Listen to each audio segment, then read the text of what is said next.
여러분, 우리나라의 남자는 일정한 나이가 되면 군대에 가야 합니다.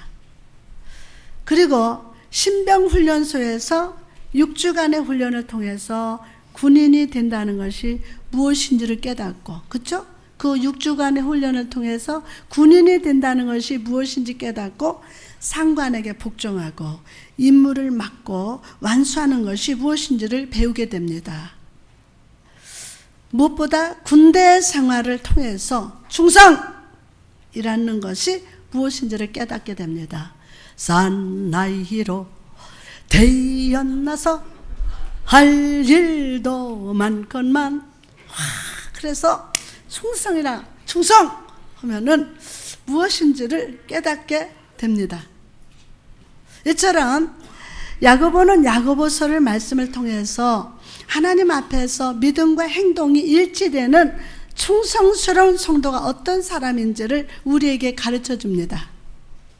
우리는 야고보서 1장의 말씀을 통해서 인생에 다가온 시험과 유혹을 어떻게 이겨야 하는지를 배웠습니다. 그리고 들은 말씀을 삶 속에서 반드시 행해야 한다는 진리를 깨달았습니다. 이제 야고보는 2장의 말씀을 통해서 오늘을 살아가는 그리스도인들의 삶의 핵심을 파헤치기를 시작합니다. 핵심 막 파헤칩니다.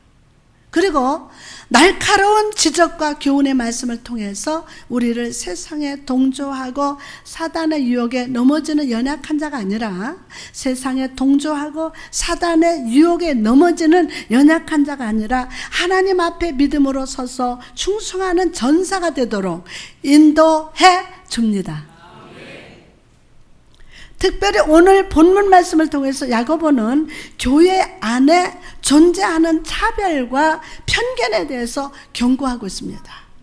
차별과 편견, 이거에 대해서 경고하고 있어요. 오늘을 살아가는 사람들은 겉모습에 관심이 많습니다. 겉모습. 그래서 자기의 모습을 꾸미기 위해서 좋은 옷을 입고 아름다운 보석으로 자기를 꾸미고 심지어는 성형수술까지 하면서 자기의 겉모습을 드러내려고 합니다. 아우, 성형수술을 어떤 분 막 20번까지 같은 자를 하는 사람도 있고, 뭐 여기서 막 엄청나. 그래서 자기 얼굴을 괴물같이 만드는, 이렇게 겉모습에 집중하다 보니까 잘못된 편견에 빠질 때가 많습니다. 그럼 여러분, 편견이라는 것이 무엇입니까? 편견. 이 편견이라는 단어는 어떤 사람에 대해서 모든 사실을 알기도 전에 누군가에 대해서 판단을 내린다는 뜻이에요. 에? 알아보지도 않고 그 사람을 제대로 알지도 못하면서 미리 판단해 버리는 거, 이게 편견이에요. 이런 편견을 마음속에 가지고 있는 사람은 진짜 중요한 사실을 무시합니다. 그리고 비이성적인 생각으로 상대방을 바라봅니다. 그런 편견을 가진 자를 향해서 야고보는 이렇게 부르짖고 있습니다. 본문 1절에 내 형제들아, 영광의 주 곧 우리 주 예수 그리스도에 대한 믿음을 너희가 가졌으니 사람을 차별하여 대하지 말라. 누구를? 사람을 차별하여 대하지 말라. 여러분, 야고보는 지금 세상 사람에게 말하는 것이 아닙니다. 불신자에게 말하는 것이 아닙니다. 영광의 주가 되시고 우리의 구원자 되시는 예수 그리스도를 믿는 그리스도인들을 향해서 외치고 있습니다. 누구를 향해서? 누구를 향해서? 나를 향해서. 각자 시대 누구를 향해서? 그러면 불신자 세상 사람들에게 외치는 게 아니에요. 나를 향해서, 크리스찬들을 위해서 외치고 있습니다. 여러분, 그리스도인은 어떤 사람입니까? 그리스도인은 어떤 사람이에요? 이 세상의 법칙에 속한 자가 아니라 하늘에 속한 하나님의 자녀로서 이 세상 속에서 하나님 이름과 예수 그리스도의 십자가를 드러내는 자입니다. 그런데 야고보는 그리스도인들이 잘못된 행동을 하고 있다고 지적을 합니다. 바로 그들의 믿음과 태도가 서로 맞지 않고 있다는 겁니다. 믿음과 태도가 맞지 않다는 거예요. 예수님은 나를 차별하지 않으시고 십자가에 보여 구원해 주셨는데, 구원받은 우리가 오히려 사람에 대해서 편견을 갖고 차별한다는 것입니다. 여기서 차별이라는 단어 헬라어로 프로스 폴렘푸시아라고 하는데, 이것은 무슨 말이냐면은 외모를 취한다라는 뜻입니다. 외모를 취한다. 즉 우리는 사람을 대할 때 그 사람의 외모를 보고 그것을 그 사람의 실체라고 생각한다는 것입니다. 이런 편견과 차별의식으로 사람을 대하는 사람은 겉모습에 집중하기 때문에 그 겉모습에 가려진 치명적인 약점을 놓쳐버립니다. 그렇죠? 또한 겉모습에 집중하기 때문에 사람의 내면에 자리 잡은 예수 그리스도의 성품이나 풍성한 영적인 연매를 바라보지 못하고 외모를 보고 성급하게 판단을 합니다. 그러나 사랑하는 성도 여러분, 하나님은 외모를 취하시는 분이 아닙니다. 아멘 합시다. 외모를 취하시는 분이 아닙니다. 사도행전 10장 34절에 내가 참으로 하나님은 사람의 외모를 보지 아니하시고, 아멘, 하나님은 사람의 중심을 바라보십니다. 그리고 하나님은 오늘을 살아가는 우리도 겉모습이 아니라 중심을 바라보는 삶을 살아가기를 원하십니다. 사랑하는 여러분, 오늘 이 시간 편견의 안경을 벗어버리고 지혜의 시각을 회복하게 해달라고, 예수 그리스도의 시각으로 모든 사람을 바라보는 영적 분별력을 허락해달라고 간절히 구하시기 바랍니다. 아멘. 오늘 이 은혜가 충만할지어다. 그럼 예수님은 사람을 어떻게 바라보셨을까요? 예수님은 먼저 사람을 외모가 아니라 마음의 중심을 보셨어요. 마음의 중심. 가난한 과부와 부자가 헌금을 했을 때를 한번 떠올려 보시기 바랍니다. 주님은 부자보다 과부의 2렙돈 더 크게 보셨어요. 왜냐하면 그 중심이 하나님께 속해 있기 때문입니다. 그 중심이 하나님께 속해 있기 때문에. 사무엘이 이새의 아들들을 찾아갔을 때 하나님은 누구를 왕으로 삼으셨습니까? 겉으로 잘생기고 똑똑한 아들이 아니라 양을 치면서 하나님의 찬양했던 다윗에게 기름을 부으셨어요. 저도 자라면서 8남매 중에 막내인데 너무 집에서 일을 않고 늦잠 자고, 왜 밤에는 책을 읽고 공부를 하고 아침에는 막 늦게 해가 막 떠오르도록 자네. 어이구, 저거 어디다 씌워먹어. 한마디씩 했지만 걱정하지 말아요. 저는 크게 쐴 받을 거예요. 사람의 부모님들, 형제들, 친척들은 저 어디다 씌워먹어. 근데 씌워먹잖아요. 에? 그들의 겉모습은, 내 겉모습은 어디다 쓸모없는 사람 같았는데, 여러분, 우리가 그리스도인이라면 겉모습이 아니라 영의 눈으로 중심을 바라보는 자가 되어야 함을 믿으시기 바랍니다. 할렐루야. 제가 기도원에서 안수할 때 아주 정말 허름하게 얼굴 그렇고 세련되면도 하나도 없고 이러고 와서 안수를 받는데, 딱 안수 받는데 이분은 집에서 살림만 하나. 야, 내 생각에는 그냥 안수 받거든. 뭐라고 하다, 목사님 저 연대 교수입니다. 겉으로는 아니야. 겉으로 볼 때는 목사님 저 연대 교수입니다. 이렇게 하는 거예요.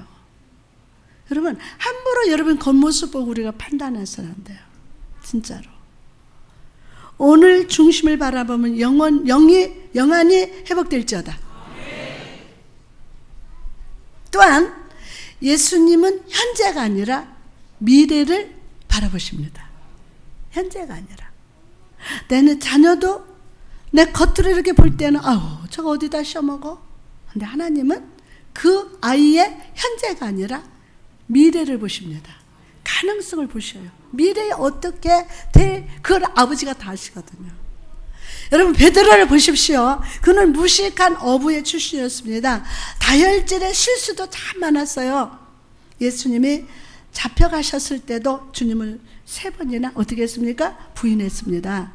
그러나 주님은 그런 현재의 베드로가 아니라 미래의 베드로를 바라보시고 말씀하셨습니다.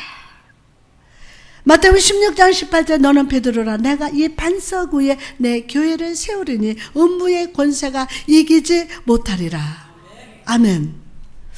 우리가 믿음 있는 사람이라면 다시 한번 여러분이 믿음 있는 사람이라면 현재가 아니라 미래를 바라보는 시각을 회복해야 돼요. 세상의 물질을 보고 기뻐하는 자가 아니라 내 안에 심겨진 비전과 하나님의 복과 부흥을 바라보고 감사하고 찬양하는 자가 되어야 합니다. 그럼 될지어다. 아멘요. 아멘. 사랑하는 성도 여러분, 지금까지 내가 가진 것으로 나의 세상적인 눈으로 사람을 바라보고 세상을 바라봤던 것을 회개합시다.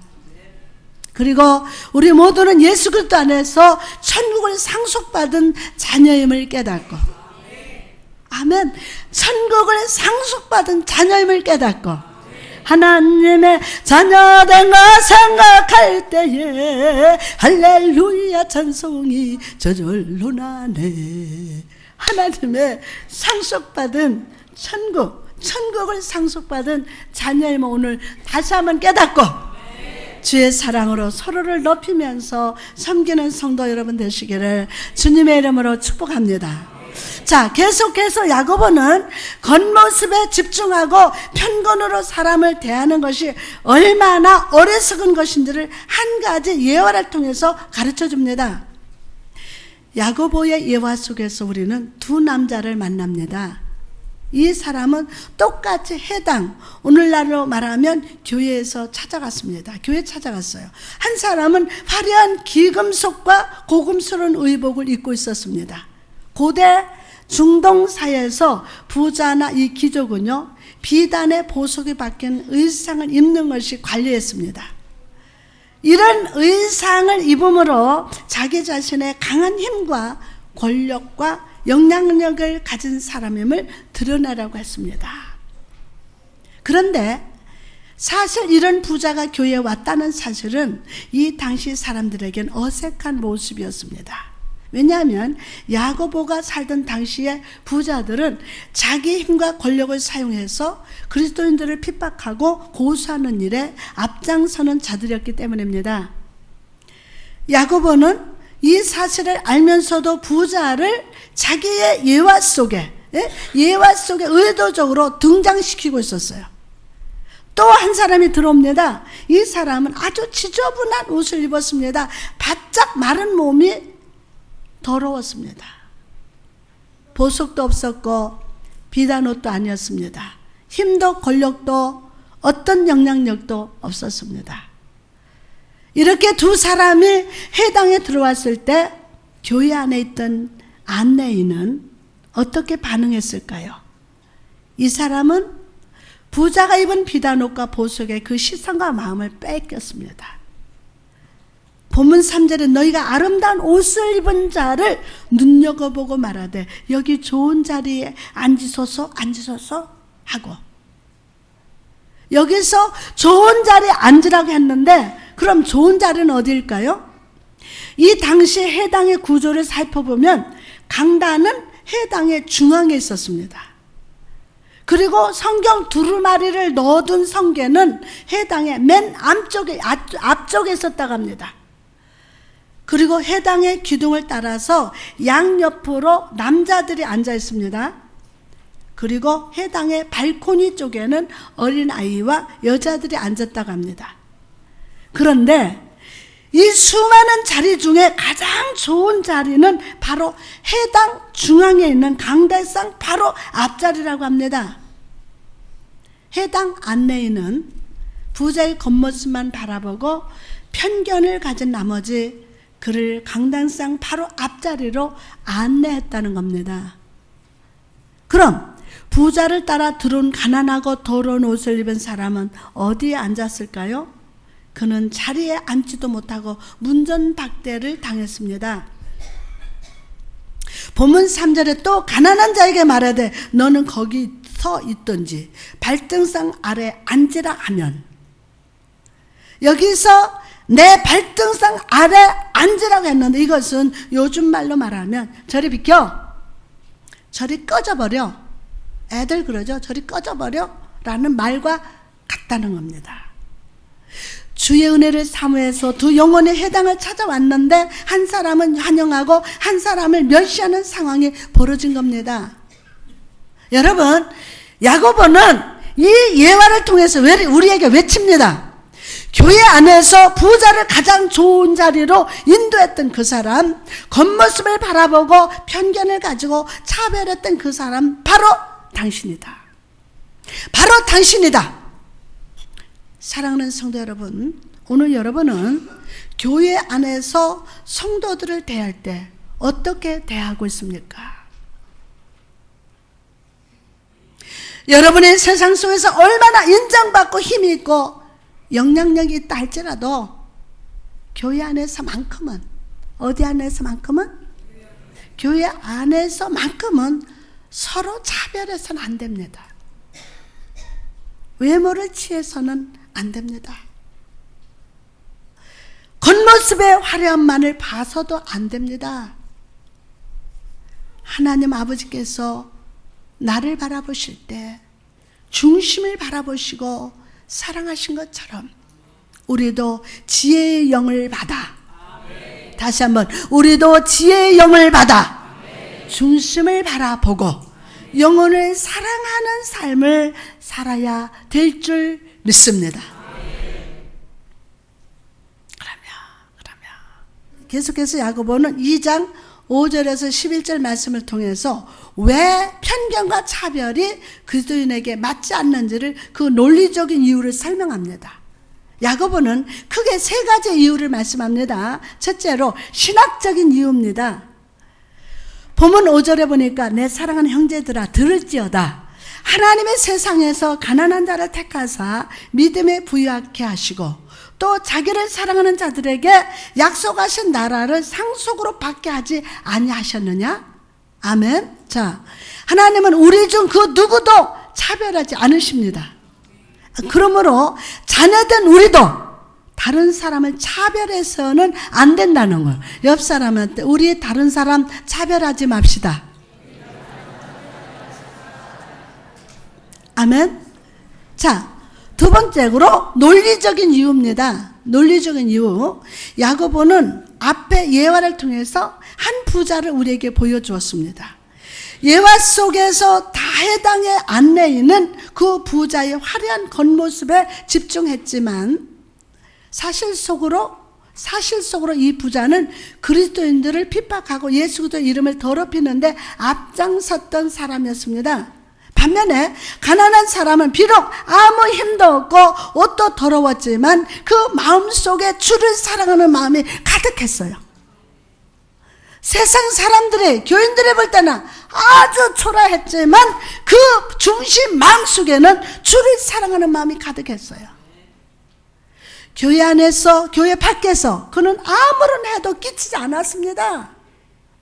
야고보는 이 사실을 말하면서 자기의 힘과 권력으로 그리스도인을 핍박하고 예수 이름을 더럽히는 자를 대접하는 것이 옳지 못하다고 외치고 있는 것입니다. 본문 6절에서 7절에 너희는 도리어 가난한 자를 없임 여겼도다. 부자는 너희를 억압하면서 법정으로 끌고 가지 아니하느냐? 그들은 너희에게 대하여 일컫는 바 그 아름다운 이름을 비방하지 아니하였느냐? 아멘. 저는 야고보의 예화를 보면서 오늘날 교회 안에 숨어들어서 성도들을 미혹하고 십자가에 구원해서 떠나게 하는 유혹의 영, 거짓의 선지자의 모습을 한번 생각해 보았습니다. 이들은 겉으로는 화려해 보입니다. 막 빵도 사옵니다. 사람들은 엄청나게 가방도 사주고 막 섬깁니다. 모든 사람들에게 친절하게 대하고 교회 안에서 모든 일에 헌신하는 것처럼 보입니다. 그러나 실상 그들의 중심에는 유혹의 영이 역사하고 있습니다. 유혹의 영이 역사하고 있어요. 예수 그리스도의 십자가를 부정합니다. 교회의 하모니를 깨뜨리는 것이 그들의 목적입니다. 만약 우리가 편견을 가지고 있다면, 중심을 바라보는 영의 시각을 잃어버린다면 우리는 이 유혹의 영을 이겨낼 수가 없습니다. 오늘날 수많은 성도들이 이 유혹의 영에 끌려갑니다. 끌려가요. 오늘 중심을 바라보는 영안이 떠질저다. 마지막으로 우리가 차별해서는 안 되는 이유는 성경이 이렇게 말하고 있기 때문입니다. 오늘 본문 8절에서 11절, 너희가 만일 성경에 기록된 대로 내 이웃 사랑하기를 내 몸과 같이 하라 하신 최고의 법을 지키면 잘하는 것이거니와, 만일 너희가 사람을 차별하여 대하면 죄를 짓는 것이니 율법이 너희를 범법자로 정죄하리라. 누구든지 온 율법을 지키다 그 하나를 범하면 모든 범한 자가 되나니, 간음하지 말라 하신 이가 또한 살인하지 말라 하셨은즉, 내가 비록 간음하지 아니하여도 살인하면 율법을 범하는 자가 되느니라. 아멘. 예수님, 우리가 지켜야 할 가장 중요한 계명 두 가지가 있다고 말합니다. 하나는 하나님을 가장 사랑하는 것이고, 또 하나는 내 이웃을 내 몸과 같이 사랑하는 것입니다.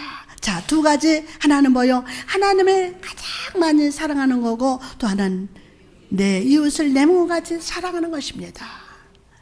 이것이 우리가 지켜야 할 가장 중요한 계명입니다. 그러나 만약 내가 아무런 계명을 어기지 않았다 할지라도 주변 사람을 사랑하지 못하고 편견을 가지고 차별한다면 그것은 곧 주의 계명을 어긴 것과 같다는 것입니다. 그럼 우리가 그리스도인으로서 삶을 드러낼 사랑은 어떤 사랑일까요?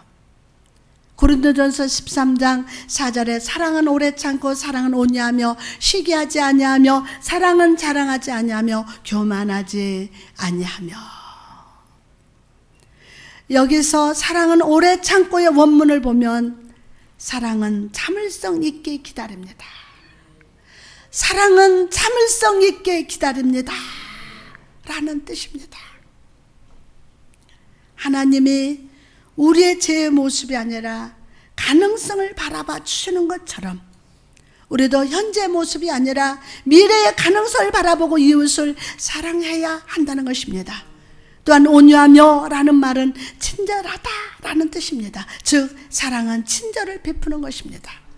5절에 보니까 무례히 행하지 아니하며 자기의 유익을 구하지 아니하며 성내지 아니하며 악한 것을 생각지 아니하며, 여기서 악한 것을 생각하지 아니하며 라는 말은 원한을 품지 않는다, 앙심을 품지 않는다라는 뜻입니다.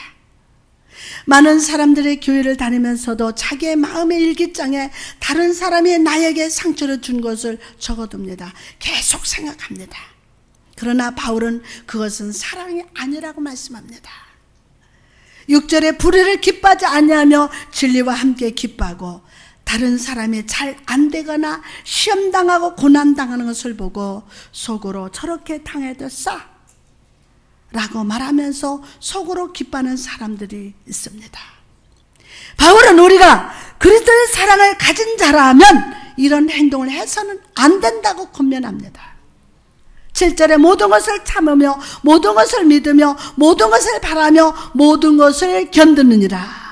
계속해서 야고보는 교회 안에 보이지 않게 자리 잡은 차별과 편견을 꾸짖으면서 사랑으로 다시 한번 권면합니다. 사랑으로.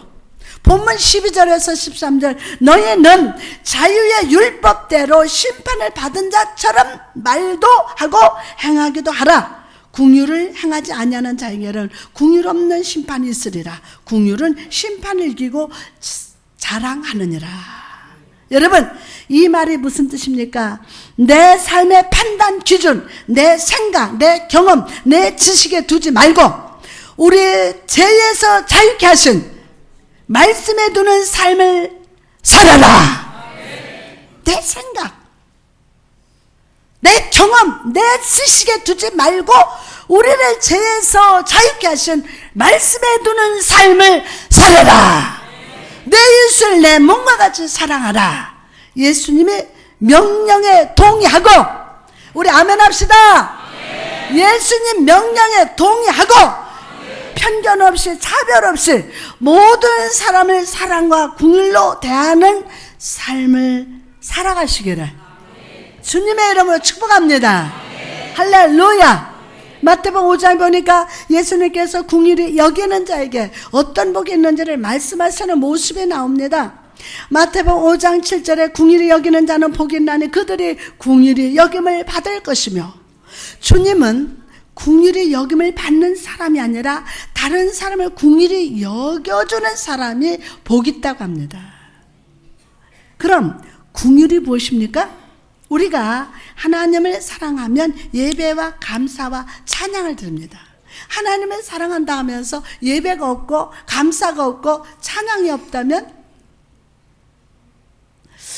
우리가 나보다 높은 사람을 사랑하면 그것은 존경으로 드러납니다. 그렇죠? 그리고 내 주변 사람을 사랑하면 그것은 우정으로 나타납니다. 그런데 나보다 연약한 사람들, 고통 중에 있는 사람, 시험과 고난 가운데 있는 사람에게 사랑을 가지고 다가가는 것을 우리는 긍휼이라고 말합니다. 참, 이게 다른 사람을 사랑한다는 건 하나님의 사랑을 받지 않고는 할 수가 없어요. 정말 힘들어요. 호세서를 보면요, 음란한 여인 고멜을 호세아는 아내로 삼았습니다. 그리고 이 아내가 집을 나갈 때마다 계속 다시 데려오고 끝까지 사랑하려고 노력하는 장면이 나옵니다. 여러분, 하나님의 긍휼은 바로 이와 같습니다. 데려다 놓으면 또 장려촌에 또 들어갑니다. 그럼 또 데려다 놓습니다. 이게 하나님의 긍휼은 바로 이와 같습니다. 하나님의 긍휼. 우리가 하나님 앞에서 계속 범죄하고 불신하고 불평하며 떠나갈 때마다 우리를 찾아와 주시고 사랑으로 안아주시고 상처난 곳을 치유해 주시는 무조건적인 사랑이 바로 하나님의 사랑임을 오늘 아멘하고 받으시기 바랍니다. 할렐루야. 믿습니까? 그 사랑이 아니면 여기 어떻게 우리가 오겠습니까? 어떻게 오겠습니까? 이렇게 우리를 사랑해 주셨음에도 불구하고 우리 마음속에는 긍휼의 마음이 없습니다. 언젠가부터 우리도 다른 사람을 내 기준으로 판단하고 차별하면서 상처를 줄 때가 너무나도 많습니다. 그러므로 사랑하는 성도 여러분, 오늘 이 시간 성령을 의지하여 내 마음속에 하나님의 긍휼의 마음을 부어달라고 부르짖어 기도하시기 바랍니다.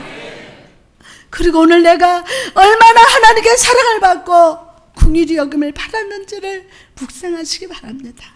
정말 우리 하나님 사랑 많이 받았어요. 하나님의 긍휼함을 받았습니다. 그럴 때 긍휼의 마음이 내 마음에 부어집니다. 선한 사마리아인의 비유를 보십시오. 제사장과 레위는 강도당한 사람을 쳐다보기는 했지만 그냥 지나갔습니다. 그러나 사마리아인은 그 강도당한 자를 쳐다보기만 한 것이 아니라 다가가서 상처에 포도주를 부어주고 싸매주면서 그 사람의 여관까지 데려다주면서 돌봐주었습니다. 우리가 하나님의 긍휼을 체험한다면, 오늘 예수 그리스도의 십자가로 말미암아 구원받은 성도라면 우리도 주변에 상처받은 사람, 연약한 사람, 불쌍한 사람에 의해서 다가가야 합니다. 다가가야 합니다. 그리고 주의 사랑으로 위로하고 감싸주며 격려하는 삶을 살아야 함을 믿으시기 바랍니다. 이제 말씀을 마치고자 합니다. 아프리카에서 오랫동안 선교의 삶을 감당했던 한 선교사님이 계셨습니다. 이분에게 딸이 한 명 있었는데 공부를 위해서 미국으로 유학을 떠나게 되었습니다. 유학을 떠나는 날 아버지는 딸을 붙들고 말했습니다.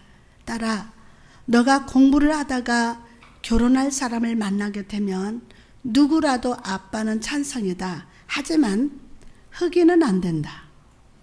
하지만 누구는 안 된다? 흑인은 안 된다라고 했습니다. 흑인들의 영혼을 구하기 위해서 선교를 왔지만 이 선교사님에게는 흑인들에 대한 편견이 있었습니다. 시간이 흘러 딸이 자기와 결혼할 남자라고 한 남자를 소개했습니다. 그 남자는 바로 흑인이었습니다. 아버지는 그 현실을 받아들이기 힘들었습니다. 그러나 딸의 행복을 위해서 딸의 결혼을 허락했습니다. 그리고 그때 하나님 말씀하셨습니다. 내가 이제 내 종이 되었구나. 진정한 선교사가 되었구나. 선교사님의 딸의 결혼을 통해서 마음속에 자리 잡은 편견을 버렸을 때 주님은 비로소 그를 선교사로 인정해 주셨다는 거예요.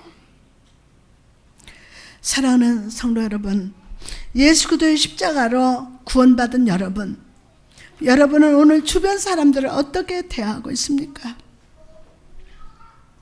여러분은 이새의 집에 서 있던 사무엘처럼 사람의 겉모습을 바라보고 단점을 바라보고 그 사람의 물질과 배경을 바라보고 있지는 않습니까? 오늘 성령을 의지해서 중심을 바라보는 분별력을 달라고 간절히 구합시다.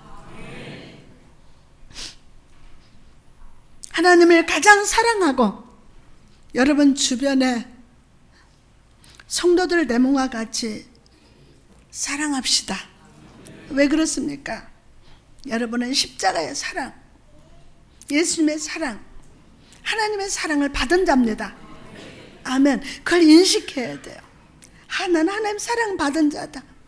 십자가의 사랑을 받은 자다. 아멘. 거기서부터 출발하면 나도 사랑할 수 있다. 더 크게 하면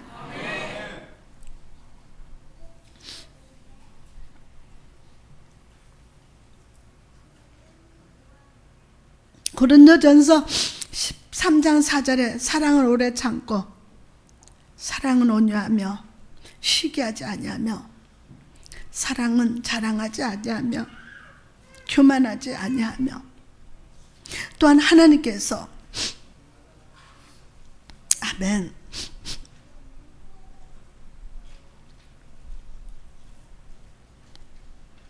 나의 단점과 죄와 허물에도 불구하고 긍휼을 베풀어 주신 것처럼 우리도 예수 그리스도의 사랑과 하나님 아버지의 긍휼의 마음을 가지고 주를 섬기고 성도들을 섬기고 이 세상 사람들을 섬기는 삶을 살아가야 될 줄 믿습니다.